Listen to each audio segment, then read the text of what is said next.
Monsieur le représentant du ministre de la Communication et des Médias, Monsieur le directeur de cabinet du ministère de la Modernisation de l'Administration et de l'Innovation du Service public, Monsieur le représentant du Centre d'information et de communication gouvernementale, Mesdames et Messieurs en vos rangs, grades, qualités et fonctions respectées, chers partenaires de la presse diversement représentés, bonjour et bienvenue à la tribune de l'AIP, plateforme d'information et d'échange qui, dans la dynamique de donner de la qualité à la production de l'Agence ivoirienne de presse, informe la population depuis quelque temps sur les actions sociales du gouvernement avec ses voix les plus autorisées.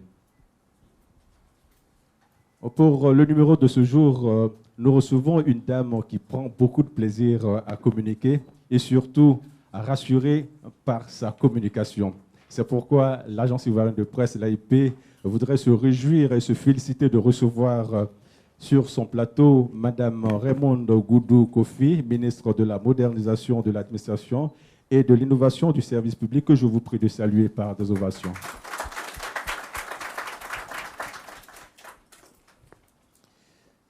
Merci, Madame le ministre, de l'honneur que vous nous faites de votre présence sur le plateau de l'AIP pour nous permettre de comprendre le terme « la modernisation de l'administration ivoirienne », quelle avancée. Au programme de cette rencontre ponctuée par des propos liminaires de Madame la ministre et des échanges qu'elle aura avec les journalistes de l'AIP qui l'accompagnent sur le plateau, nous aurons des séquences de photos pour immortaliser cette journée. Nous aurons également l'occasion, l'opportunité sera belle pour nous de recueillir les sentiments de Madame le ministre dans le livre le plus prestigieux de l'AIP, à savoir le livre d'or. Un présent sera également remis à Madame le ministre pour lui permettre de garder le meilleur souvenir de son passage à l'AIP. Et également, il y aura un cocktail qui va nous permettre de prendre des forces avant de retrouver nos différents services. Mais avant, je voudrais vous demander de recevoir le mot de bienvenue prononcé par le représentant de Madame la directrice de l'AIP, Monsieur Soro Namogo. Monsieur le représentant du ministre de la Communication et des Médias, Madame la ministre de la Modernisation de l'Administration et de l'Innovation du Service public, Dr Raymonde Goudou Kofi, Mesdames et Messieurs les directeurs de cabinet et membres des cabinets, chers partenaires du CICG, distingués invités en vos rangs, grades, qualités et tout protocole, Mesdames et Messieurs les membres du comité de direction de l'AIP, chers consoeurs, chers confrères de la presse, permettez-moi d'excuser Madame la directrice centrale de l'AIP qui aurait bien voulu être présente ce jour pour vous accueillir, mais hélas, absente pour cas de force majeure. Madame la ministre, c'est un honneur pour moi de vous adresser ainsi qu'à l'ensemble des invités le traditionnel Fotamana, le traditionnel Akwaba. On peut vous applaudir quand même. Merci beaucoup, merci. Bienvenue à l'Agence ivoirienne de presse, ce média qui vous ouvre ses portes à travers la 14e tribune, forum d'échange et d'information qui permettra aux populations de mieux s'imprégner de vos actions en termes d'acquis en matière de modernisation de l'administration et de l'innovation du service public dans le cadre de l'action gouvernementale, et cela autour du thème « Modernisation de l'administration, quelles avancées ?» Madame la ministre, sur ces mots, je voudrais vous laisser au bon soin des journalistes pour des échanges que je souhaite très fructueux. Mesdames et messieurs, je vous remercie et vous souhaite à tous et à toutes une bonne écoute. Après ce mot, nous allons donner libre cours à ce numéro de la tribune de l'AIP qui sera piloté sur le plateau par M. Hubert Armand Assin, journaliste au service des réseaux sociaux, et c'est à lui que revient à présent le micro. Mesdames et messieurs, nous recevons pour ce 14e numéro de la tribune de l'Agence ivoirienne de presse, notre forum d'information et d'échange, Dr Raymonde Goudou Kofi, ministre de la Modernisation, de l'Administration et de l'Innovation du Service public, pour échanger dans le cadre du programme social du gouvernement PS Gouv 2019-2020 sur le thème « Modernisation de l'administration ivoirienne, quelles avancées ?» Titulaire d'un doctorat d'État en pharmacie de l'Université de Caen, en France, en 1984, Mme Goudou Kofi a occupé précédemment, de juin 2011 à novembre 2012, le portefeuille ministériel de la famille, de la femme et de l'enfant, puis celui de la santé et de l'hygiène publique de 2012 à 2018. Madame la ministre, soyez la bienvenue sur notre plateau d'information. Avec Dr Raymond Goudou Kofi, nous allons, pendant 60 minutes, évoquer les enjeux de la modernisation. Nous parlerons de la question de la digitalisation et de la dématérialisation des procédures administratives pour le service public, pour un service public plus efficient qui contribue à l'atteinte des ODD, à savoir Objectifs du développement durable en Côte d'Ivoire. Naturellement, nous dresserons un tableau des acquis, des réformes entreprises par elle dans le domaine de la modernisation et de l'innovation depuis sa nomination à la tête de ce département, ainsi que les perspectives devant renforcer et consolider les acquis. Pour ce faire, j'aurai l'appui de deux de mes confrères, à savoir Sonia Tralou, journaliste au desk réseaux sociaux. Sonia, bonjour. Bonjour, Hassan. Et Georges Aubin Conan, journaliste au desk politique et institutions. Georges, bonjour. Bonjour. Bonjour, madame. Pour élaborer donc ce thème, sur la question, 3 axes d'intervention vont guider notre débat. Le premier traitera du bilan de la politique de modernisation et de l'administration 2 ans après sa nomination. Le second abordera les défis de la modernisation et de l'innovation de l'administration publique ivoirienne. Et le troisième axe sera l'occasion pour Madame le ministre de présenter les perspectives pour le département de la modernisation dans la charge. Madame le ministre, le plateau étant ainsi présenté, honneur à vous de nous présenter votre propos liminaire. Je vous remercie. Je voudrais, d'entrée de jeu, remercier mon collègue et jeune frère, le ministre en charge de la communication et des médias. Remercier Madame la directrice de l'AIP. Je sais qu'elle, s'il avait été possible pour elle d'être là, en tout cas, elle aurait été heureuse de recevoir une autre femme. En termes de visibilité et de leadership. Et également, je voudrais remercier toute la presse écrite, audiovisuelle présente. Vous venez de me donner la possibilité aujourd'hui de pouvoir présenter à la nation ivoirienne ce que c'est qu'effectivement le ministère en charge de la modernisation de l'administration et de l'innovation des services publics. C'est vrai que quand on le prononce, ça fait très long. On se mélange souvent, vous avez vu, souvent j'entends autre chose qu'innovation. Vraiment. Alors, je pense que cette opportunité, nous la saisissons à bras le corps pour que vous qui êtes le relais sur le terrain des activités et des actions du gouvernement, vous puissiez bien sûr informer la population afin qu'on comprenne pourquoi le président de la République a donc décidé de créer ce nouveau département. Vous savez, il est bon de reconnaître que le président de la République a engagé de nombreux chantiers de réforme, puisque la modernisation de l'administration, c'est également des réformes. Vous le savez que nous avons un taux de croissance qui tourne autour de 8% depuis 2012. Vous savez que nous sommes avancés dans le classement du Doing Business. Vous savez également que nous sommes à 14 indicateurs sur 20 sur 22 en termes de Mo Ibrahim, je veux dire l'indice de gouvernance Mo Ibrahim. Vous savez également que nous sommes passés de la 41e place à la 22e place dans Mo Ibrahim.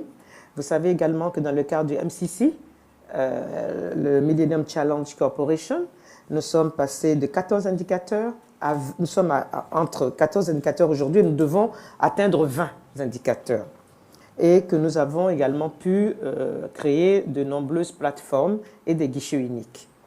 Cependant, malgré ces acquis qui sont très attractifs, il y a, vous le reconnaîtrez avec moi, beaucoup de mécontentement, des satisfactions de nos concitoyens qui constatent que l'administration est lourde, que pour avoir des documents administratifs, on perd un temps fou, n'est-ce pas, dans les différentes administrations, Nous avons quelques estimations, quelques statistiques. Au moins 47% des citoyens pensent que les agents sont souvent absents de leur poste de travail.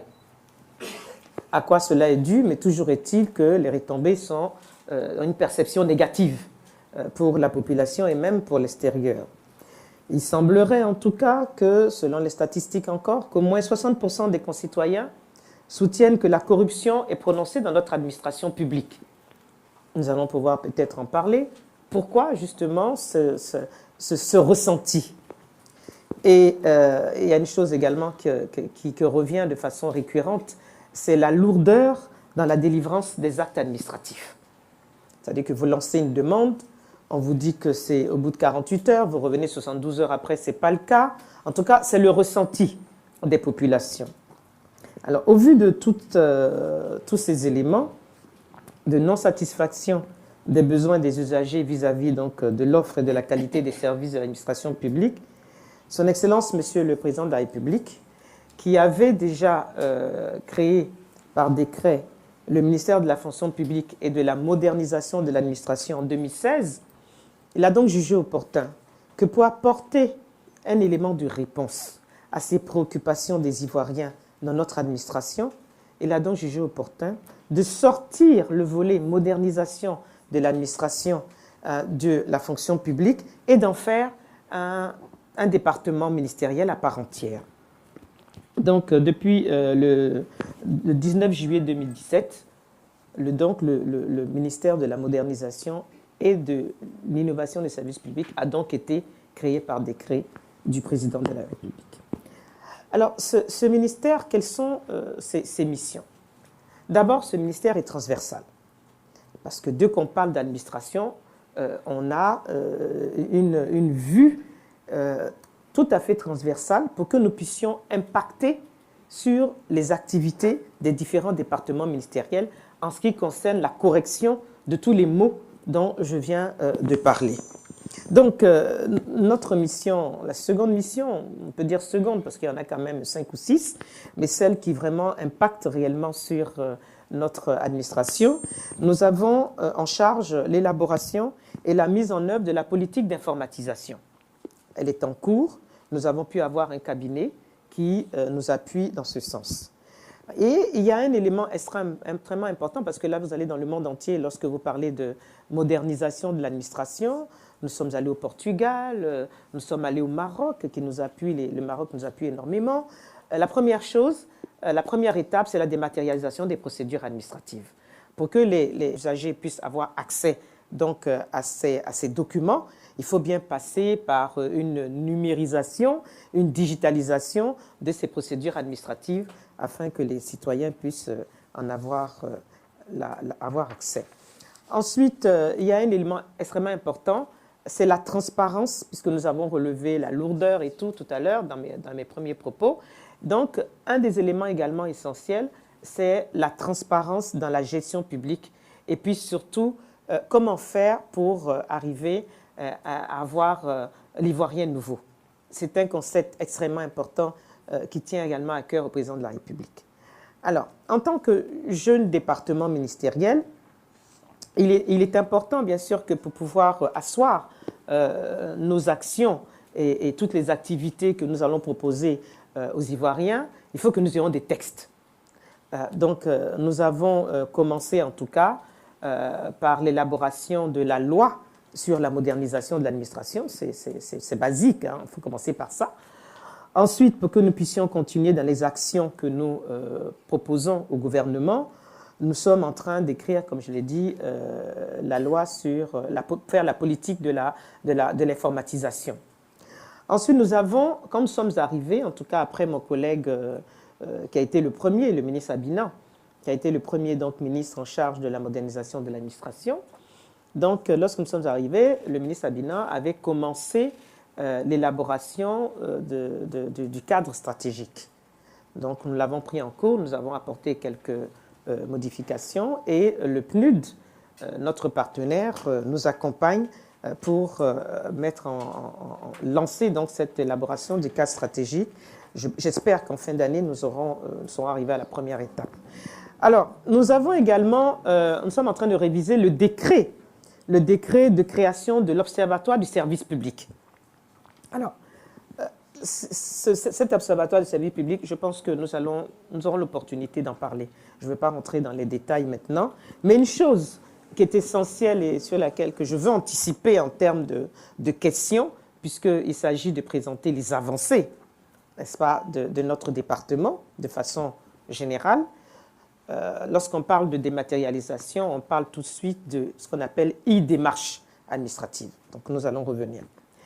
Pour que nous puissions avancer également dans le contenu de e-démarche, il a fallu donc aller, par e-démarche plutôt de l'OSEP, hein, de l'Observatoire des services publics.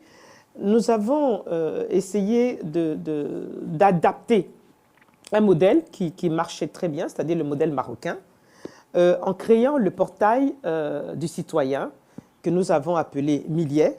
Millet qui veut dire ma chose, ce qui m'appartient. Donc nous avons voulu que les Ivoiriens s'approprient ce portail du citoyen Millet. Millet, c'est une plateforme interactive qui a avec plusieurs options.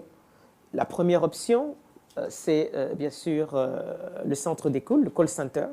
La deuxième option qui est présentée aux Ivoiriens, c'est l'essence même de ce portail que nous voulons unique. Nous aurons l'opportunité de revenir à cela. Ensuite, nous avons, en termes, je vous donnerai des statistiques tout à l'heure concernant Millet. Nous avons également en écriture qui est pratiquement terminée, nous allons présenter au Conseil des ministres, la charte de l'accueil des usagers de l'administration publique. Nous avons également un des grands projets qui est vraiment essentiel et qui va, nous le faisons de concert avec le ministère de la fonction publique. Le profilage et la codification des postes de l'administration. C'est un élément extrêmement important. C'est juste son but, hein, ce profilage-là, c'est bien sûr d'accroître l'efficacité des services publics. Notre objectif, je reviens toujours là-dessus, comment rendre notre administration efficace et permettre aux Ivoiriens d'avoir un accès facile.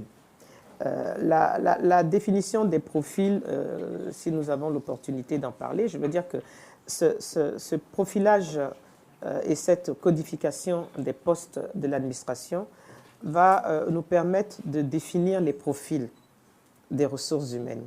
Et puis, lorsque nous définissons ces profils, nous allons codifier les postes de travail.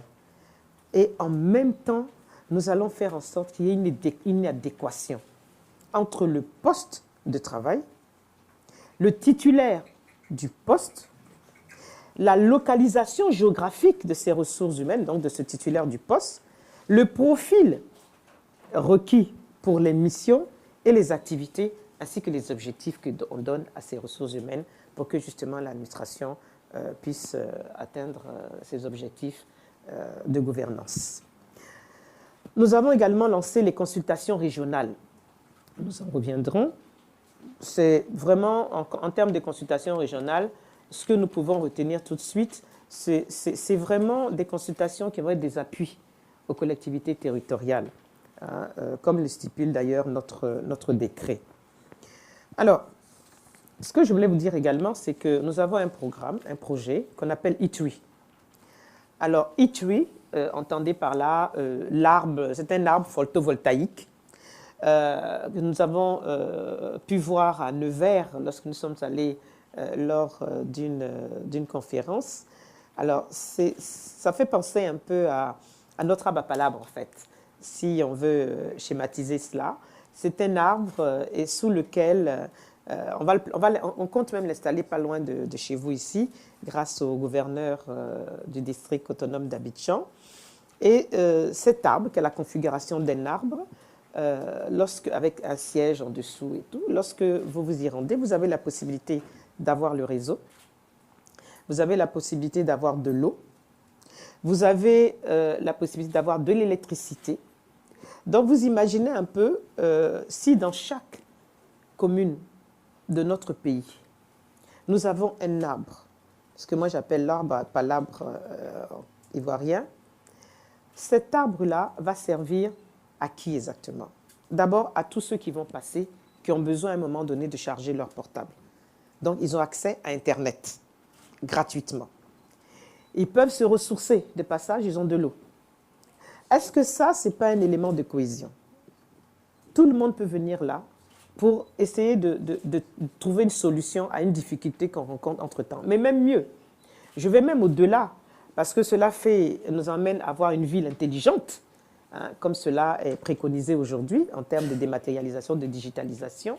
Mais ce qui est intéressant pour cette table, je m'attarde un peu sur l'arbre parce que je trouve ça génial, mais j'espère que vous pourriez plus tard avoir le même jugement que moi. Mais ce qui est intéressant, c'est que vous savez très bien que nos enfants, nos étudiants vont souvent à l'intérieur du pays s'abriter sous les réverbères pour pouvoir travailler. Alors si moi j'installe cela à Toumoudi, ces enfants-là, ces étudiants-là, ces jeunes qui sont scolarisés, n'auront plus ce problème parce qu'ils vont se trouver dans un cadre extrêmement agréable. Ils vont bénéficier de toutes les dispositions. Donc j'insistais un peu là-dessus parce que je trouvais que c'était très intéressant. Donc nous avons également la carte nationale des services publics qui est, comme je disais, une présentation dynamique de la couverture territoriale des différents départements de tous les services de l'administration. Nous aurons le temps de revenir. Vous avez parlé de perspective.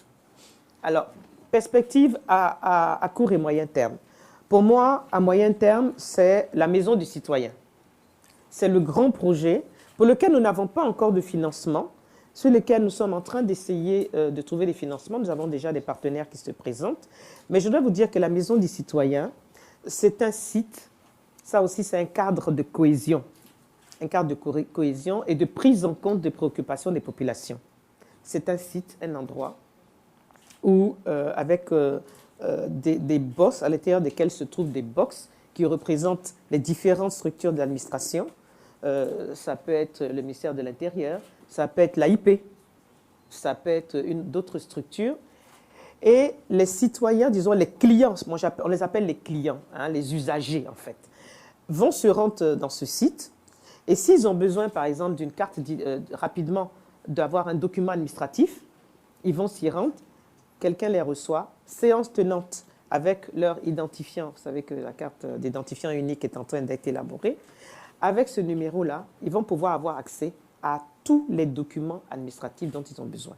Mais même mieux, il y aura toujours quelqu'un à côté d'eux, si d'aventure ils ne parlent pas le français, n'est-ce pas? Quelqu'un qui pourra traduire dans la langue, n'est-ce pas, leur disposition. Donc, c'est quelque chose d'extrêmement intéressant et qui va pouvoir vraiment servir. C'est un genre de guichet unique qui va pouvoir aider les populations pour la délivrance des documents administratifs. Bon, nous avons des défis, bien entendu, à relever.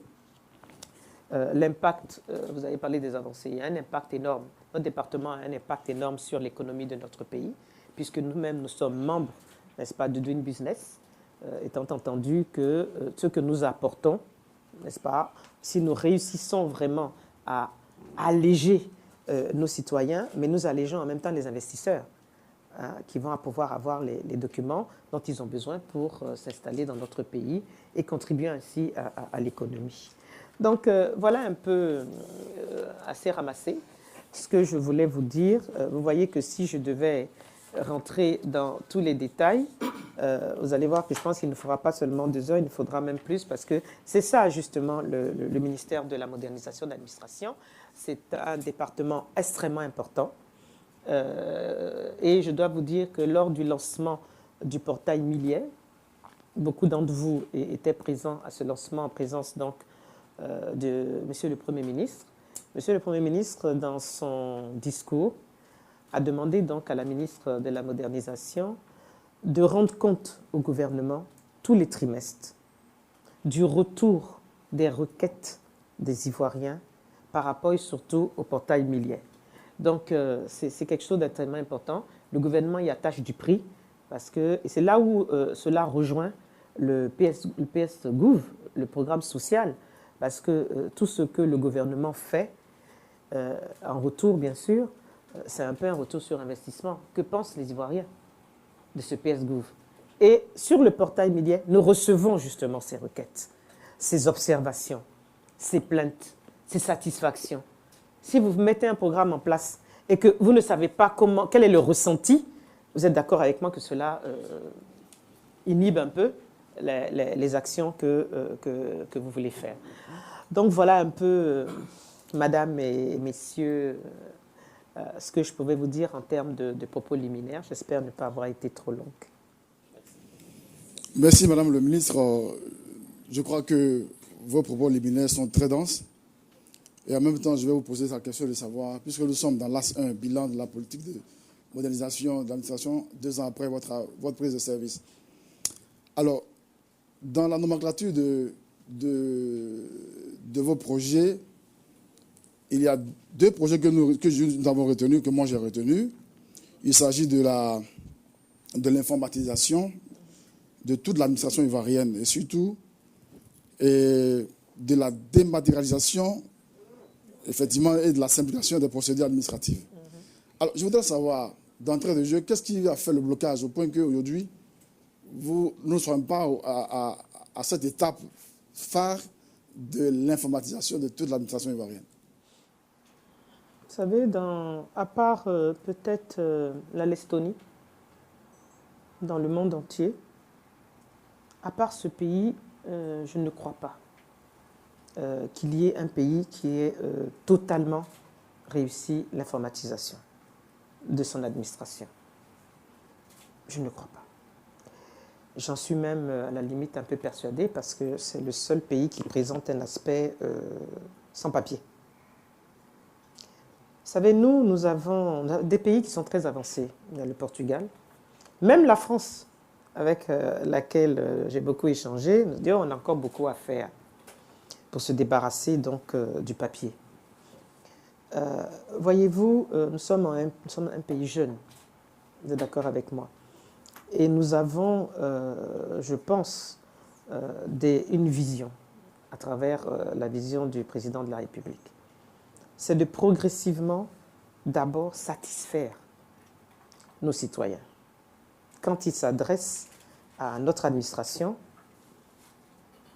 est-ce qu'ils arrivent à avoir satisfaction? Est-ce qu'ils sont bien reçus? C'est un indicateur extrêmement important. Donc, c'est la première étape. Qu'est-ce qui va accompagner cette satisfaction dans notre administration? C'est progressivement d'informatiser, n'est-ce pas, les différents départements ministériels. Mais qu'est-ce qui accompagne aussi cette informatisation? C'est la formation, c'est le changement de mentalité, d'accord? Et puis, c'est de faire en sorte que nous puissions suivre et que les clients eux-mêmes suivent ce changement. Je pense que c'est la partie un peu compliquée. Nous allons informatiser, d'accord. Nous allons mettre des machines partout, d'accord. Mais si nous ne mettons pas l'accent également sur le citoyen, quand il arrive lui-même, comment il doit se comporter dans cette administration qui est déjà informatisée, comment il doit se comporter. Et c'est la raison pour laquelle je pense que la première chose, c'est justement de faire en sorte que tous les départements ministériels puissent être informatisés. Cela va améliorer la gouvernance, vous êtes d'accord avec moi? Cela va permettre surtout aux collectivités territoriales de pouvoir délivrer rapidement les documents administratifs. Cela va se faire progressivement, mais en même temps, comme je dis, faire en sorte que les citoyens eux-mêmes aussi s'adaptent à ce changement. Voilà, donc je pense que prenons le temps de bien faire les choses. Le département ministériel n'existe que depuis 2 ans, 2017. Je pense que nous avons beaucoup fait déjà. Et l'avantage que nous avons en termes de modernisation de l'administration et de délivrance des documents administratifs, donc de dématérialisation, l'avantage, c'est que certains départements ministériels ont anticipé déjà, je veux parler en tout cas du ministère du Trésor, le ministère donc du Budget et du patrimoine de l'État, avec les directions du Trésor, du Budget, qui vraiment permettent aux Ivoiriens de plus en plus de pouvoir même payer donc leurs impôts plus facilement, d'alléger la tâche aux Ivoiriens pour qu'ils justement puissent avoir accès à cette nouvelle formule de dématérialisation à travers la digitalisation. Madame la ministre, je vous prends au mot. Les usagers du service public reprochent à notre administration sa lourdeur et la lenteur de ses processus d'organisation et de fonctionnement, ainsi que son manque naturellement de transparence. Tant il est vrai, Madame la ministre, que des réformes ont été entreprises par le gouvernement, le processus de modernisation, néanmoins, est encore inconnu. quel est le point d'achoppement à lever, s'il vous plaît? Non, en fait, vous savez, quand vous dites que le processus est inconnu, c'est peut-être parce que c'est très technique. Et ce qui intéresse réellement la population, c'est de se dire que je me rends au ministère de la Santé. Quand j'arrive, bon, je parle de la santé parce que c'est le département que je connais le mieux avec celui du ministère de la Femme, de la Famille et de l'Enfant. Je vous dis, quand j'y étais, nous avons commencé déjà ces procédures de dématérialisation par le e-santé, qui est un programme du gouvernement. Quand vous arrivez à l'hôpital, je vais vous donner un exemple concret, c'est mieux, je pense que tout le monde pourra comprendre. Vous arrivez à l'hôpital d'Angré, au CHU d'Angré, qui est la dernière structure hyper moderne que nous avons mis en place. Quand vous arrivez également au centre d'oncologie et de radiothérapie. Donc vous arrivez, on vous enregistre automatiquement à Angré, et quand vous allez dans un service, n'importe lequel, vous arrivez, vous appuyez sur une borne pour dire que vous vous rendrez soit en pédiatrie, soit au laboratoire. La machine vous délivre un ticket d'attente. D'accord? Vous pouvez contrôler, ça se fait. Vous allez au laboratoire, c'est pareil. Et vous, un peu comme à la banque. Comme à la banque. Donc, comme je dis, je préfère aller au terrain que je connais le mieux. Donc, on vous délivre un ticket. Et ce ticket va vous permettre d'abord de connaître dans quelle position vous êtes en attendant que le médecin ou au laboratoire on vous reçoive. Voyez-vous, ce sont ces procédures qui facilitent l'accès des populations à leur administration. Mais vous dites que qu'est-ce qui coince? Non, ça ne coince pas, mais comme je dis, les mises en place se font progressivement. Mais pourquoi ce n'est pas encore bien perçu? Mais nous sommes en train d'y travailler pour généraliser. Mais vous savez, ce qui est important de comprendre, l'être humain, lorsqu'il trouve ça naturel, ne fait pas trop la différence en disant « Ah, avant c'était comme ça et maintenant ça s'est amélioré ». Dès qu'ils ont accès à cette facilitation d'accès donc à l'administration, ils oublient même qu'avant c'était pire. Donc c'est pour ça que je pense que ce type de plateforme que le ministère de la Communication nous propose, n'est-ce pas, nous offre, je pense que c'est le meilleur moyen pour nous, surtout avec l'AIP qui est lu sur toute l'étendue du territoire. Ça nous permet de pouvoir accéder donc à cette information du citoyen que nous appelons le client.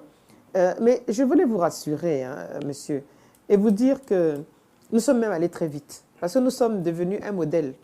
Ah oui, malgré que nous avons commencé tard, nous sommes devenus un modèle dans la sous-région. Oui, j'ai des pays qui nous appellent pour nous dire « Ah, nous avons vu votre portail, comment vous faites ?» Alors que nous sommes allés au Maroc pour avoir le modèle du Maroc et puis l'adapter, n'est-ce pas, à nos réalités ici en Côte d'Ivoire. Mais dans le même process, nous sommes, comme je vous ai dit tout à l'heure, en train d'élaborer la charte de l'accueil. Alors, vous imaginez un peu comment ça va être intéressant pour le citoyen. Il arrive au ministère de l'Intérieur. Il y a sur son smartphone, n'est-ce pas, il y a une application qui lui dit, vous avez la possibilité de prendre votre place maintenant pour l'attente afin de pouvoir recevoir votre carte d'identité puisque vous y allez pour votre carte d'identité. Donc, le smartphone, grâce au smartphone, vous allez, à partir de cette application, avoir les éléments qui vont vous permettre, n'est-ce pas, de ne pas aller attendre, comme on fait aussi parfois à l'hôpital, je veux un souvenir, on met des cailloux à 4 heures du matin.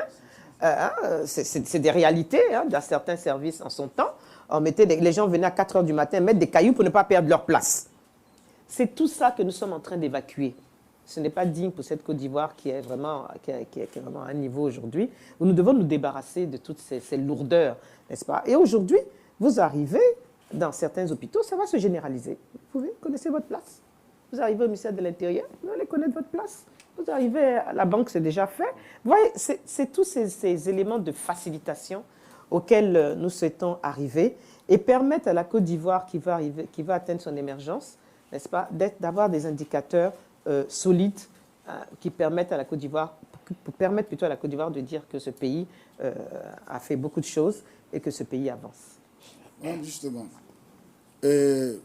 vous avez dit dans vos propos liminaires qu'il y a des pesanteurs qui plombent votre action de modernisation, à savoir la corruption. La corruption, effectivement, qui est un grand fléau. Dans une émission, vous avez dit, et je cite, que vous voulez placer l'usager au cœur de l'action publique. Absolument. Alors, quelle est la stratégie pour venir à bout de ces fléaux-là, la corruption?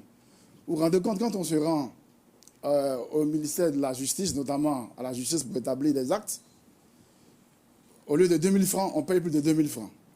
Alors, quelle est la stratégie pour venir à bout, puisqu'on parle de modernisation de l'administration ivoirienne? Alors, j'ai aussi dit que nous mettons le citoyen au cœur de notre administration. C'est notre préoccupation. Et tout à l'heure, dans le propos liminaire, vous avez vu que j'ai insisté en disant que même si nous mettons tous ces instruments en place et que nous ne travaillons pas sur le client, sur le citoyen, il est certain que nous n'aurons pas de résultats. C'est dans votre question sur l'informatisation. D'accord? Donc on va informatiser, on va tout faire.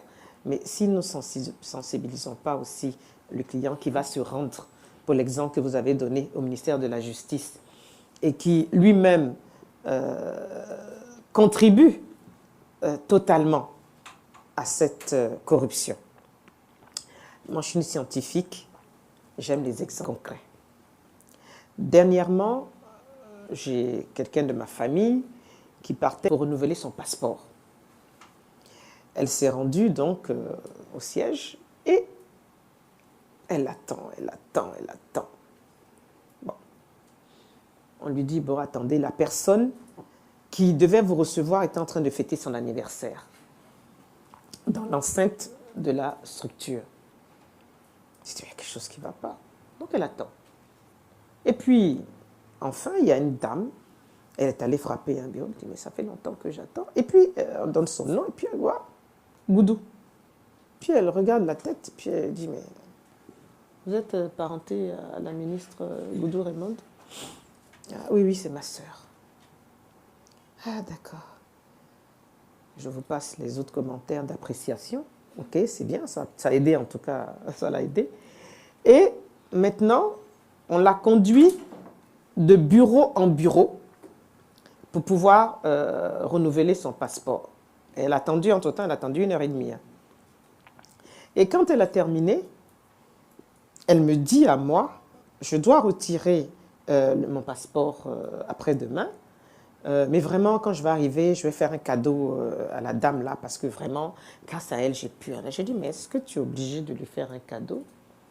Étant entendu qu'elle a fait son travail, je pense qu'elle a fait son travail. Elle me dit, ah non, mais tu sais, hein, si on ne fait pas ça, si la prochaine fois j'ai besoin de machin, au moins je vais la voir et ça va aller vite. Ce n'est pas un modèle de corruption, ça. Voilà. Alors, vous vous rendez compte, pour service rendu dans le cadre d'un travail, malgré le fait qu'elle ait attendu pendant 1h30, qu'on lui rende le service obligatoire dont elle a droit, non seulement elle perd du temps, en plus elle est enseignante, elle a perdu du temps, elle a raté des heures de cours. On la voit, elle est favorisée parce qu'elle porte le nom d'un ministre. Et troisièmement, elle-même, elle cautionne la corruption puisqu'elle propose de lui apporter quelque chose parce que... Vous voyez, ça mérite que l'on conscientise le citoyen. Tout va être en place. Ceux qui savent qu'ils doivent faire leur travail. S'ils se laissent corrompre, mais il y a aussi, s'il y a un corrompu, s'il y a un corrupteur, un corrompeur, je ne sais pas comment on dit ça. Vous êtes d'accord avec moi? Voilà, vous dites que vous vous rendrez au ministère de la Justice, il faut payer plus que 2000 francs qu'il ne faut. Mais c'est parce que vous-même, vous acceptez de payer les 2000 francs en plus. Plus que 2000 francs. Si vous refusez de le faire, vous avez le droit d'aller vous plaindre. C'est ça la question de la corruption dans nos pays. Pourquoi vous acceptez de payer plus dans un délai qui est imparti entre 24 heures et 48 heures? Vous contribuez à cette corruption, messieurs. et mesdames. Donc, nous allons commencer par nous-mêmes. Voyez-vous? Et ça va aider automatiquement celui qui se trouve derrière le guichet, qui lui est obligé de vous délivrer le document. Si vous n'avez pas, vous avez tous les voies et moyens pour le faire. Pourquoi vous n'allez pas à cela et vous acceptez de payer les 2000? Et c'est pour ça que nous allons informatiser, n'est-ce pas? Rendre la digitalisation commune dans notre administration, dématérialiser les procédures administratives qui vont faire qu'au lieu même que vous vous déplaciez, à travers un simple clic, vous faites rentrer les données nécessaires pour que vous puissiez obtenir vos extraits de naissance, vos casiers judiciaires, tout ce dont vous avez besoin pour vous faciliter l'obtention de vos documents administratifs. Nous allons passer par la digitalisation et vous allez rester sur place. Si vous ne pouvez pas rester chez vous pour cliquer, vous vous rendez à la maison du citoyen dont je parle pour que justement on évite aussi ce rapport argent, d'accord, puisque les agents qui seront là sont payés pour faire leur travail. Nous allons y arriver, je suis persuadée, avec la contribution des uns et des autres. Oui, merci Madame la ministre pour les éclaircissements. Justement, cette digitalisation, c'est le portail Milier qui est le projet phare de votre ministère. Vous avez parlé dans vos propos du modèle des trésors, des autres structures.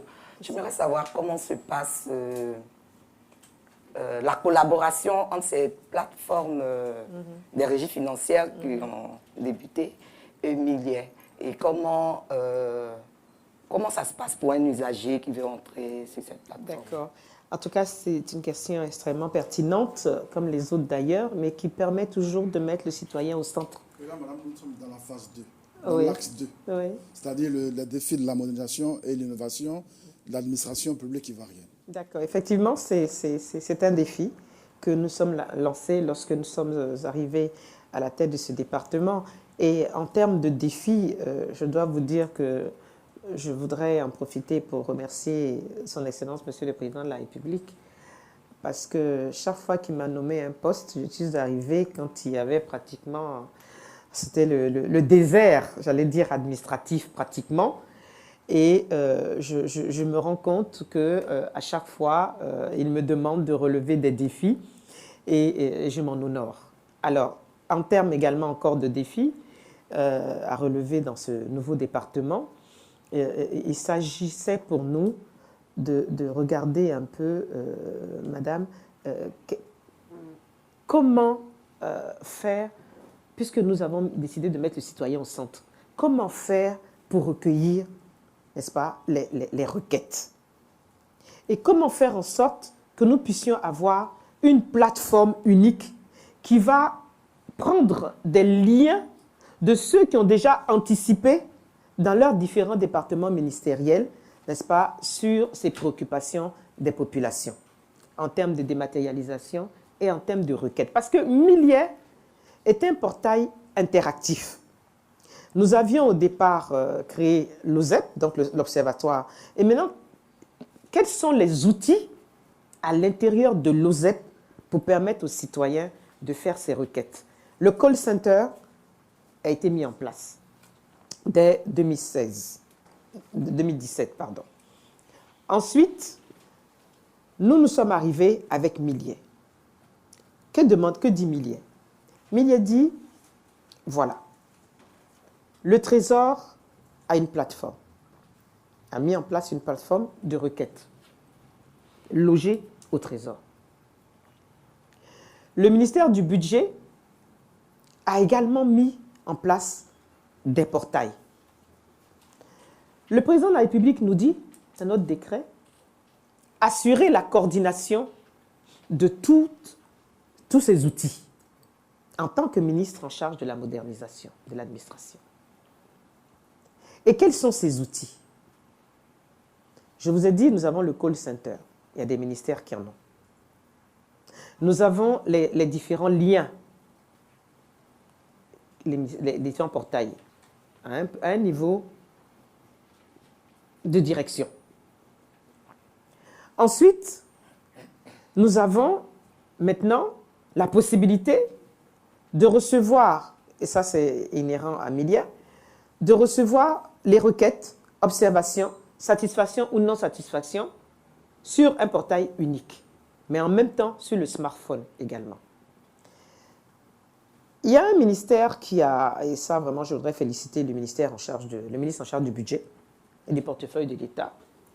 Lorsque nous avons présenté donc en Conseil des ministres le trimestre, le compte-rendu trimestriel sur les requêtes de Millet et comment ça a fonctionné, il a souhaité nous rencontrer et nous avons eu une séance de travail. Il nous a dit, Madame la ministre, vraiment, ce portail va vraiment nous aider. Donc, nous allons faire en sorte d'avoir un lien avec Millet pour que nos usagers puissent avoir accès à Millet avec toutes les informations qui découlent, n'est-ce pas, de notre département ministériel. C'est ce que nous voulons. Madame, je vous donne un exemple. Vous êtes à l'extérieur et vous avez besoin d'une information rapidement dans le cadre de votre travail. Il est tard, il est 22 h à Abidjan et vous êtes là-bas, il fait jour. Vous ne savez pas comment faire pour pouvoir avoir accès à ces informations. Si vous cliquez sur Millet, qui a un lien avec celui du ministère du Budget, vous avez toutes vos informations. Et vous avez même la possibilité tout de suite de dire « Je ne suis pas satisfaite. J'ai voulu payer mes impôts. J'ai eu du mal, n'est-ce pas, à faire entrer les données. Je ne suis pas satisfaite. » Nous avons un point focal aussitôt qui se trouve au niveau du ministère du Budget, qui lui, dans les 24 heures ou 48 heures, va vous apporter l'information. Nous, on le traite automatiquement, on relève cette requête et ce point focal nous donne les raisons pour lesquelles, pourquoi vous n'avez pas pu avoir satisfaction au niveau du paiement de vos impôts. Ça se fait, j'allais dire, excusez-moi le thème, de façon propre, de façon claire. Alors, ce que nous demandons aujourd'hui, et c'est une décision qui va venir donc du gouvernement, notre aspiration, bien entendu, c'est de faire de Millet le portail unique, bien entendu. Maintenant, il faudrait pour cela que chaque département ministériel fasse comme le ministère du Budget et nous mette en lien direct avec ceux qu'ils ont mis, eux, chez eux et qui est géré, j'allais dire, comment on appelle, de façon sectorielle. Voilà. Voyez-vous, cela s'adresse directement à leur... mais quand vous allez le mettre sur Millet, ce lien, il sera ouvert à tous ceux qui vont vouloir avoir accès à Millet, qu'ils soient ici, que ce soit des investisseurs ou autres. C'est la raison pour laquelle je vous disais que le Premier ministre nous a donc donné son accord pour que nous puissions figurer dans les organes de Doing Business. Ils sont venus nous voir, ils ont compris le rôle extrêmement important que nous jouons en termes de ministère de la modernisation pour la visibilité que peuvent avoir les investisseurs sur la facilité d'avoir les documents administratifs dont ils ont besoin. Et je peux vous dire que nous avons eu déjà des satisfactions à ce niveau. Madame, si vous permettez, par rapport au portail Millet, vous pensez que la promotion est suffisamment faite? Non. Parce que moi, je ne connaissais pas, je n'avais pas connaissance de ce portail-là jusqu'à ce que je prépare l'émission. Et comme vous avez bien l'exemple, je suis allé sur votre portail et j'ai posé 2 ou 3 questions. Et puis, je vois qu'il y a une pesanteur. Et j'ai décroché. Alors, qu'est-ce que vous allez faire concrètement pour que... pesanteur, c'est-à-dire à quel niveau? C'est-à-dire parce que la directrice est là. Non, je voudrais... Je vais la chauffer. Parce qu'en fait, je lui ai demandé, il y a combien de visiteurs sur votre portail par jour?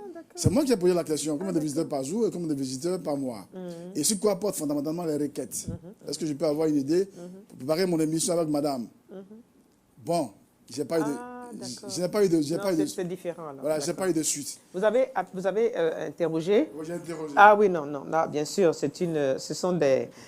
Non, quand c'est comme ça, vous vous adressez directement soit au cabinet, soit à la direction, n'est-ce pas, la DISGAE, n'est-ce pas, qui est là, Madame Quadio.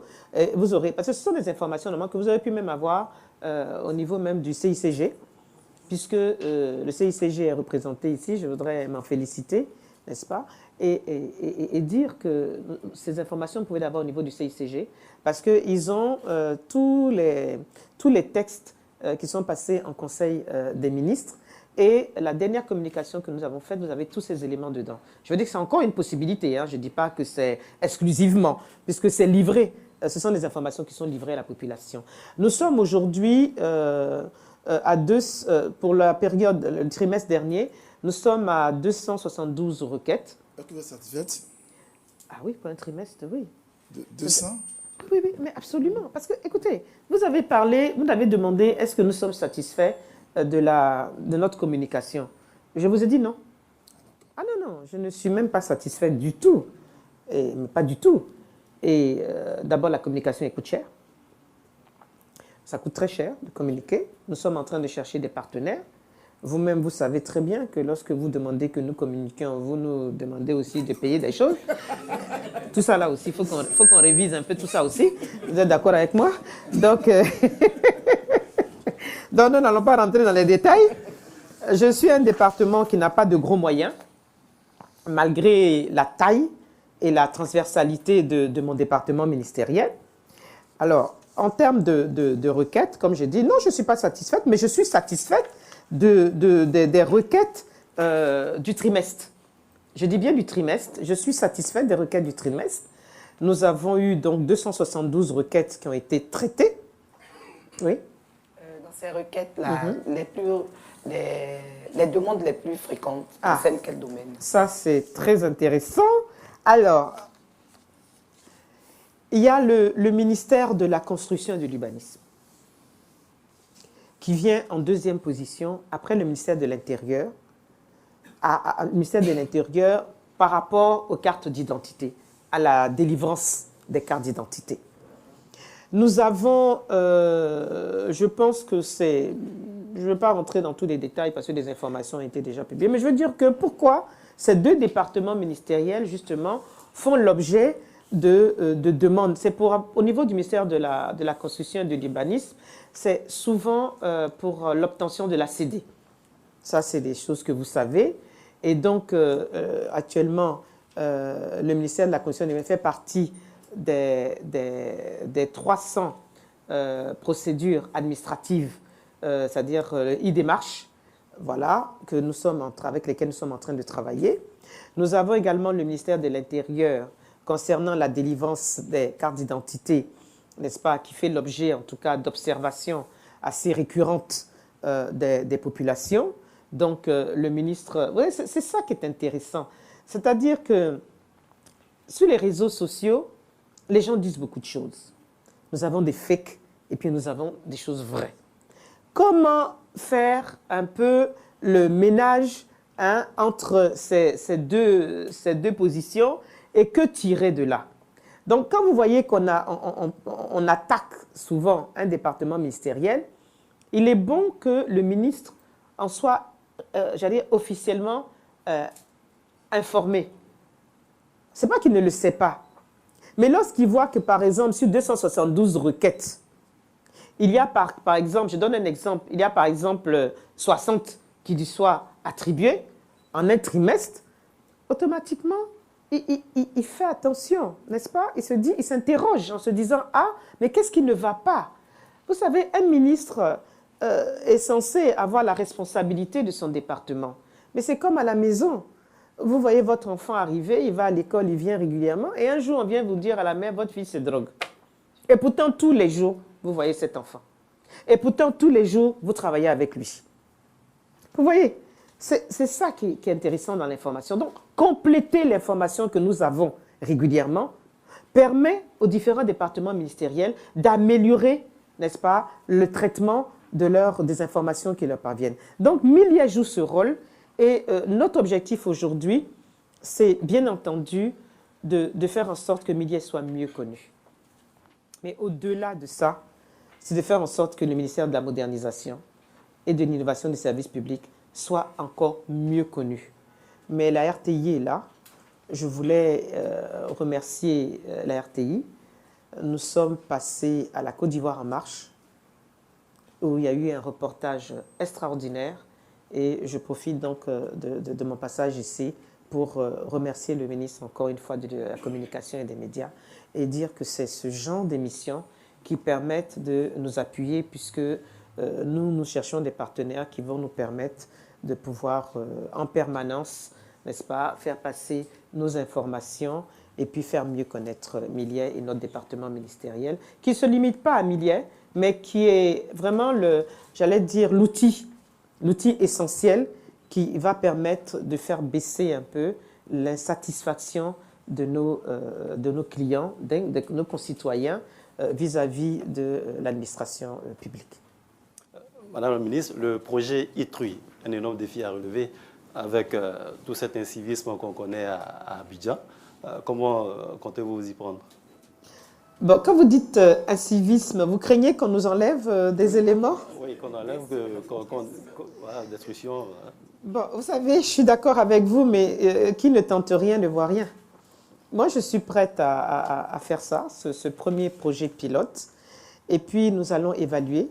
Notre rôle, vous savez, à la modernisation de l'administration, on a un grand volet de notre mission, c'est l'évaluation. Le suivi-évaluation. Tout ce que nous faisons un suivi et une évaluation. Et puis, nous regardons ce que cela apporte, n'est-ce pas, aux citoyens. Donc, dès que nous allons le faire, cela va faire l'objet, bien sûr, d'un suivi, d'une évaluation. Mais vous-même, vous pourriez nous rendre compte à travers Millet, si vous voulez, pour dire que, bon, écoutez, vous avez mis ITRUI, mais ça ne sert à rien, quoi. Voilà. Ou bien alors, il faut démultiplier. Voilà, faire en sorte que chaque commune... Mais c'est un projet de ville intelligente. Et je suis certaine, j'en ai parlé déjà à quelques collègues qui sont maires, ils sont très intéressés par ce projet ITRUI. On va faire déjà le premier projet pilote, et puis vous allez nous aider à voir si effectivement cela a un impact réel sur la population. Mais j'en suis convaincue, j'en suis convaincue. Maintenant, s'ils nous démontent tout, on va remonter, et puis on verra après si on doit mettre de la sécurité autour, mais ce serait vraiment dommage, quoi. Une question. Madame, vous parliez tantôt du projet de profilage de codification des postes de travail dans l'administration publique. Aujourd'hui, quel est l'état d'avancement de ce projet-là? Ah non, nous sommes très avancés puisque nous avons commencé par notre propre département ministériel. Voilà, donc nous avons fini la première phase. Le cabinet conseil qui conduit ce projet nous a fait déjà un premier rapport. Nous avons fait le compte-rendu de cette première étape sous forme de communication au Conseil des ministres, qui, je pense, va être programmé, je l'espère, pour le Conseil des ministres qui va se tenir dans le Hambol. J'espère que ça va pouvoir passer pour que nous puissions donc avoir l'assentiment, n'est-ce pas, du Conseil des ministres et passer à la deuxième phase qui va être maintenant la phase la plus élargie et qui va concerner donc d'autres départements. En l'occurrence, le ministère de la fonction publique et puis aussi le ministère des Affaires sociales. Vous voyez, donc si nous arrivons vraiment à franchir les différentes étapes, pour le moment, nous avons le budget pour ces étapes et j'espère que les autres départements ministériels concernés, en 2020, nous allons pouvoir continuer. Mais en tout cas, c'est en très très bonne voie et je vais dire que cela va se faire concomitamment, à un moment donné, à un autre projet qui existe donc au ministère de la fonction publique, parce que c'est vraiment le profil, la codification, n'est-ce pas? Et après ça, on reverse, n'est-ce pas, les éléments à la fonction publique qui, eux, justement, ont la gestion des ressources humaines. Parce que nous ne gérons pas les ressources humaines. Nous faisons aussi la formation. Dans nos missions, nous avons la formation des ressources humaines que nous partageons avec le ministère de la fonction publique. Mais nous, on donne à la fonction publique, on leur dit, bon, pour tel profil, voilà ce dont vous avez besoin. Est-ce que vous voyez? Donc, les gens attendent, les gens sont dans l'attente. Réellement, je vous assure qu'au ministère de la Santé, c'est pour ça que je suis contente de conduire ce projet-là. Au ministère de la Santé, il y avait beaucoup de problèmes concernant les profils de carrière. C'était des revendications qui revenaient continuellement, mais en même temps, cela va régler un problème aussi bien au niveau du ministère de l'Éducation nationale qu'au niveau du ministère de la Santé, pour parler que de ces deux ministères, où il faut que dans une zone bien précise, il y ait le profil qu'il faut dans les affectations de postes. Et puis, éviter les déserts administratifs. Ça, c'est important. Lorsque nous allons faire les consultations régionales, cela va nous permettre d'identifier où se trouvent les déserts administratifs, où se trouvent les fortes concentrations, et les faibles concentrations. Donc, le projet de consultation régionale va permettre de mettre du profil et codification, va nous permettre de mettre à niveau les ressources humaines qui faillent et au niveau maintenant des consultations régionales, n'est-ce pas, nous allons pouvoir aider les administrations territoriales à faire en sorte de savoir dans leur zone, effectivement, vous êtes le préfet, vous avez votre préfecture, mais je prends l'exemple par exemple de Toumoudi. Bon, quand on va à Kwebo, la première sous-préfecture, quand vous arrivez à Kwebo, c'est un peu plus amélioré, mais je sais que lorsque je suis arrivé, on avait encore dans certains endroits des machines à 2 doigts, là, avec la bobine. Là. Voilà, vous voyez. Donc, au fur et à mesure, les choses s'améliorent. Mais nous sommes obligés d'identifier cela. Dans la carte, n'est-ce pas, nous sommes obligés des services publics, nous allons identifier sur la carte de la Côte d'Ivoire où se trouvent ces zones, n'est-ce pas, de désert, et nous allons passer donc à l'informatisation. Mais quand on dit informatisation, vous êtes d'accord avec moi qu'il faut l'électricité. Et c'est la raison pour laquelle nous rejoignons tout à fait le programme social du gouvernement. Parce que nous allons effectivement, avec la carte, n'est-ce pas, des services publics, nous allons voir en même temps, si on informatise, ça veut dire que dans cette zone, il y a de l'électricité. Et comme vous savez qu'aujourd'hui, tous les villages à plus à 500 habitants sont électrifiés, et c'est un programme qui est en cours, vous comprenez que automatiquement, ces villages-là auront droit à l'informatique, à l'Internet, et à tout ce qui va permettre à la population de se sentir dans un pays qui est en train de se moderniser réellement, en termes en tout cas d'administration. Madame le ministre, avant d'aborder l'axe 3 de nos échanges, je voudrais vous poser une question relative à la modernisation. Est-ce que notre administration est moderne? Elle est en voie de modernisation. Parce que lorsque vous parlez quand vous posez la question, est-ce que notre administration est moderne? Vous savez, la modernisation... Au regard, bien sûr, des autres pays comme le Maroc. Alors, vous savez que même le...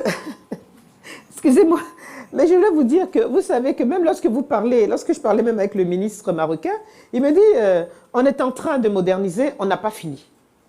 Je vous disais d'entrée de jeu que pour moi, il y a un pays, c'est la Lettonie, où la présidente de la Lettonie, avec le vice-président de la République, ont convenu que nous devions effectuer une visite là-bas pour voir un État sans papier. Alors, nous aspirons, monsieur, à avoir une administration moderne. Mais ce que nous voulons d'abord, qu'elle soit efficace, qu'elle soit efficiente, qu'elle soit transparente. Ça nous permet de régler plein de problèmes. Et puis après, maintenant, qu'elle soit moderne. Mais si nous voulons commencer par nous mettre juste une lucarne en disant oui, est-ce que notre pays a une administration moderne? Moi, j'ai d'autres ambitions. La modernisation, c'est un processus. Comme je vous l'expliquais, la modernisation est un processus. Et ce processus-là a plusieurs étapes. Ce que je viens de vous citer. Mais vous savez, pour un pays ambitieux comme nous le sommes, qui aurait pu imaginer maintenant, en 2011, lorsque le président de la République a pris les rênes de la Côte d'Ivoire, qui aurait pu imaginer cette Côte d'Ivoire-là que nous voyons maintenant? Je sais que si en ce temps-là, on avait lancé des prix en disant, bon, ben, qu'est-ce que vous pariez? Je ne sais pas s'il y aurait en tout cas 1 ou 2 personnes sur 50 qui auraient pris le pari de dire qu'aujourd'hui, nous allons retrouver cette Côte d'Ivoire debout avec toutes ces infrastructures par rapport à ce que nous avions. Donc, nous sommes un pays qui se bat, qui a des ambitions, qui relève les défis. Et je peux vous dire que ce défi-là, nous allons le relever. En tout cas, le président de la République nous fait confiance, nous allons relever ce défi. Mais sur le temps. OK. Alors, on aborde maintenant l'axe 3, c'est-à-dire les perspectives. Qu'est-ce que vous avez comme perspective pour votre département? Alors, j'ai un peu anticipé en ce qui concerne les perspectives. Et tout en anticipant, je voulais également vous dire que vous-même, vous l'avez dit, hein, la meilleure des perspectives immédiates que nous envisageons, c'est d'abord de continuer sur notre lancée. C'est la plus grande perspective. Nous avons lancé des projets, je viens de les citer. La Maison du Citoyen, pour moi, est la meilleure des perspectives. Mais ce qui est important, c'est que nous puissions avoir cette vision de faire du citoyen client, de faire de lui un citoyen responsable et satisfait de son administration. Et pour cela, la perspective la mieux partagée, en tout cas entre mes collaborateurs et moi-même, c'est de faire en sorte que tous les départements ministériels, n'est-ce pas, mettent en place ce lien avec notre portail et que notre portail devienne effectivement pour la Côte d'Ivoire ce portail unique, n'est-ce pas, de recueil des requêtes, d'observation et autres, et qui va faciliter la vie à tout le monde. Ces portails uniques existent au Maroc. Ces portails uniques existent au Portugal, qui est suffisamment avancé. Est-ce que vous savez que le ministère de la modernisation au Portugal est logé à la présidence de la République? Il y a un ministre auprès du président de la République chargé de la modernisation de l'administration. Vous voyez, c'est la perception que les gens ont chez nous en Afrique des départements ministériels régaliens, qui fait que nous avons besoin de beaucoup communiquer. Sinon, normalement, dans les autres pays, ce département ministériel est extrêmement important. Voyez-vous? Et je vous disais qu'en termes de perspective, c'est aussi une approche que nous sommes en train d'adopter pour que le citoyen lambda, lorsqu'on lui pose une question en lui demandant « mais est-ce que vous êtes satisfait de votre administration? Est-ce que vous savez que vous avez la possibilité de faire des requêtes? Est-ce que vous savez que vous avez la possibilité de dire si vous êtes content ou pas de votre administration ?» et que la personne soit capable de vous dire « oui, nous avons fait une requête, soit sur le smartphone, soit par mail, soit au call center, parce que nous savons que le portail Milier existe et qu'il est logé au ministère de la Modernisation. » Nous avons un rôle et un devoir de satisfaire les clients. J'espère que nous allons y arriver avec l'appui des uns et des autres. Mais en tout cas, c'est la perspective la plus proche. J'en appelle à mes bons souvenirs, Madame la Ministre. Vous le disiez, je crois, en janvier, lors d'une cérémonie de présentation de vœux à l'endroit de votre personne, que vos perspectives pour 2019 se résumaient en la réforme de l'Observatoire du service public et en la mise en œuvre de la politique nationale d'informatisation aujourd'hui. Ben voilà, vous avez tout dit et je pense que tout à l'heure dans mes propos liminaires, je vous ai bien dit que Milia est en place. L'Observatoire, Milia est un outil de l'Observatoire des services publics et nous faisons l'effort quand même de faire en sorte de respecter, n'est-ce pas, nos projets, nos programmes, le déroulement, l'effectivité de nos projets et de nos programmes. Je dis bien nous faisons l'effort. Cela demande des gros moyens. Vous imaginez bien installer, dématérialiser et tout, ça demande de gros moyens. Mais l'appui et l'accompagnement des autres départements ministériels doit normalement nous faciliter la tâche, n'est-ce pas? Donc la politique d'informatisation, elle va se mettre en place bientôt, c'est-à-dire en termes de projet de loi que nous allons présenter à l'Assemblée nationale. Je pense que nous allons le faire début 2020. Voilà. Tous les passages à l'Assemblée nationale sont déjà programmés. Donc, nous devons le présenter en Conseil des ministres et puis avoir une programmation à l'Assemblée nationale. Donc, vous voyez, ce que j'ai dit, nous l'avons fait dans un temps très court. Dans un temps très court, je voudrais déjà remercier tous mes collaborateurs ici, à qui je mets la pression, mais nous avons de bons retours. Je voudrais ici profiter de ce plateau pour vraiment les féliciter et les remercier. Et nous allons surtout axer nos actions sur une meilleure visibilité, n'est-ce pas, de notre département ministériel à travers, bien sûr, les différents outils que nous lançons et que nous avons mis en place. Voilà votre mot de fin. Mais écoutez, moi, je voudrais déjà vous remercier. Remercier mon collègue pour ces différents passages, parce que je suis sûre que certains vont se dire, mais PSGouv, qu'est-ce que la modernisation vient faire dedans? En quoi? Quel est le rôle que peut jouer la modernisation dans le PSGouv? Nous avons un rôle important à jouer, je vous l'ai dit.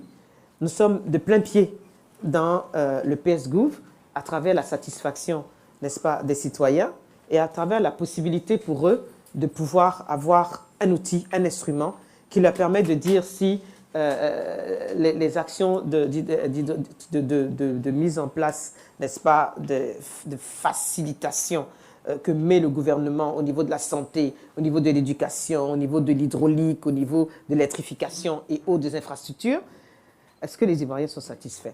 Alors, je voulais vraiment vous dire que c'est une opportunité pour moi aujourd'hui d'être ici, avec vous, d'avoir pu échanger avec vous, avec des questions extrêmement pertinentes qui vont aider en tout cas les populations à comprendre le rôle que nous jouons dans ce gouvernement dirigé par le Premier ministre Amadou Gon Coulibaly. Mais je ne perds pas espoir. Au contraire, vous avez vu, je suis très à l'aise parce que je suis rempli d'espoir parce que je sais que l'Ivoirien a une facilité d'appréciation des choses qui est grande. Lorsque nous allons rendre Miliais réellement visible, lorsque nous allons bien pouvoir montrer ce que nous faisons, vous allez voir que l'Ivoirien, de façon générale, lorsqu'il peut avoir ses documents administratifs, lorsqu'il peut avoir accès à une administration qui l'écoute, n'est-ce pas? Je suis certaine qu'ils auront un autre regard sur tout ce que fait le gouvernement ivoirien pour les satisfaire. Ce qui veut dire que cette émergence dont on parle tant et qui semble être loin, en tout cas pour moi, elle est très proche et c'est cette main tendue que nous offrons donc à la population ivoirienne pour qu'elle puisse avoir accès à tout ce dont elle a besoin et puisse se dire que le gouvernement ivoirien est préoccupé par la satisfaction de nos populations. Et je sais que nous sommes sur la bonne voie grâce à vous, grâce à ces plateformes que vous nous offrez. Et je voudrais vraiment vous remercier les unes et les autres. Et puis j'espère que ce n'est pas la dernière plateforme que nous aurons. Et puis remercier et féliciter Madame la directrice de l'AIP et tous les organes de presse qui sont présents ici, la télévision également. Je vous remercie. Merci Madame le ministre. Mesdames et messieurs, nous voici au thème de notre échange du jour. Avec Madame le ministre Raymond Goudou Kofi, nous avons 60 minutes durant évoqué la question du cadre légal et réglementaire devant fonder la modernisation ivoirienne. Les diverses réformes initiées par elle pour faire de notre administration une administration efficace et compétitive dans le cadre du PSGouv, le programme social du gouvernement, dans la perspective d'une gouvernance intégrée. Nous croyons que, sans avoir épuisé toutes les préoccupations lancinantes, son passage nous a offert des éclairages qui permettent de mieux lire ce que le gouvernement et les pouvoirs publics mènent au quotidien pour le bonheur des citoyens. Merci infiniment, Madame le ministre, tout en espérant vous revoir sur d'autres sujets d'intérêt public. Merci. Bon retour chez vous. Mesdames et messieurs, cette production a été réalisée par les sous-directions de l'information et des techniques de l'AIP, avec la collaboration du Centre d'information et de communication gouvernementale CICG. Elle a été également supervisée par la directrice centrale, Mme Barry Oumoussana, et coordonnée par le rédacteur en chef des régions, M. Paul Nathan Assoumou-Kwasi. Je vous remercie. La prochaine étape sera de vous permettre de donner vie à une des pages du livre d'or de l'AIP afin de tirer le meilleur de vos pensées sur cette production et l'agence ivoirienne de presse.